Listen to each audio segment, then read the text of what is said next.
科學同宗教。科學同宗教就好似我哋嘅兩隻手咁，幫我哋去理解呢個世界。每一方都顯示出真相嘅唔同部分。科學解釋我哋見到同摸到嘅嘢係點樣運作，例如我哋嘅身體、行星同動物。宗教教我哋應該點樣行事，點樣去愛、去尊重同埋對人好。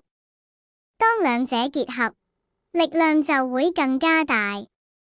兩者都係嚟自上帝，所以佢哋唔會互相衝突。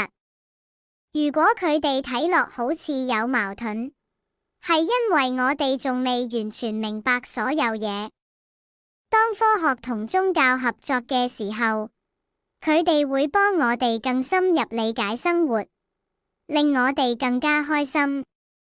呢個係關於思考同感受。科學幫我哋用頭腦去思考，宗教幫我哋用心去感受。佢哋一齊展示咗信仰同理性係可以並行嘅。靈性主義有助於將兩者團結埋一齊。靈性主義顯示靈魂嘅世界係真實嘅，而且同我哋嘅世界息息相關。佢有助解釋以前睇落好神奇或者神秘嘅嘢，但讓科學就開始明白精神嘅一面，而宗教就開始接受自然法則。